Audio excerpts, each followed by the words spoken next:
નમસ્કાર ખેડૂત મિત્રો, જય જવાન જય કિસાન. આજે તમને વાત કરવાની છે કે સરકાર દ્વારા જે જાહેર કરેલું કૃષિ રાહત પેકેજ એટલે કે જે ઓક્ટોબર મહિનામાં આપણે જે માવઠું આવ્યું હતું અને આ માવઠાના લીધે જે પાકનું નુકસાન થયું હતું અને તેના વળતર રૂપે સરકારે જે સહાય આપણને આપવાની શરૂઆત આ તારીખ 14/11/2025ના રોજ બપોરે 12 વાગ્યા પછી તેમનું પોર્ટલ ખુલ્લું મૂકવામાં આવ્યું છે અને તેમાં આ આર્થિક સહાયની જોગવાઈ પ્રમાણે બધા ખેડૂતોને સહાય ચૂકવવામાં આવશે. તો તમને થતું હશે કે આ સહાય આપણે કેવી રીતે મેળવીએ.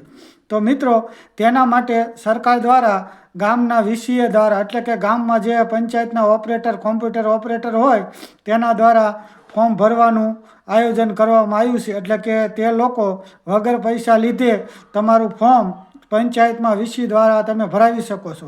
હવે તમને થતું હશે કે આ ફોર્મ ભરાવવા માટે આપણે શેની જરૂર પડશે. તો મિત્રો, હું તમને જણાવું કે તમારે આ ફોર્મ ભરવા માટે સૌપ્રથમ તો તમારે તમારું આધાર કાર્ડની જરૂર પડશે.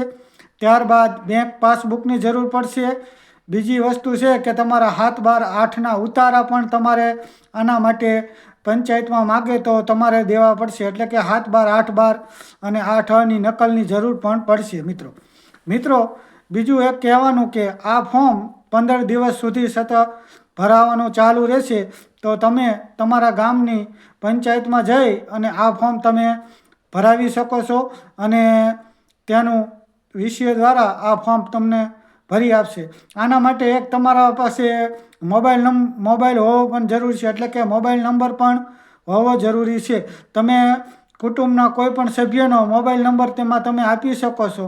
અને હા, એક બીજી વાત કે બધા લોકોને એવું હોય છે કે આમાં આપણે એક ખેતરમાં એટલે કે એક ખાતા નંબરમાં ઘણા બધા નામો હશે, પરંતુ આ બધા નામો આનો લાભ નહીં લઈ શકે.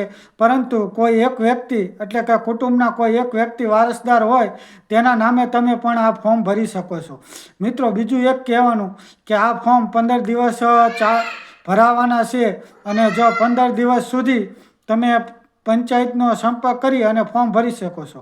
અને જો તમને તેમાં કોઈ પણ અડચણરૂપ હોય અથવા કોઈ પણ ઓલું હોય તો તમારા ગામના ગામ સેવક અથવા તલાટી મંત્રીને તમે જાણ કરી શકો છો અને ફોર્મમાં જે કંઈ વાંધા વચકા હોય તેના દ્વારા તમે સોલ્વ પણ કરી શકો છો. મિત્રો, આવી રીતે આ તારીખ 14/11/2025 અને 12 વાગ્યા પછી ફોર્મ ભરાવાનું ચાલુ થઈ ગયું છે.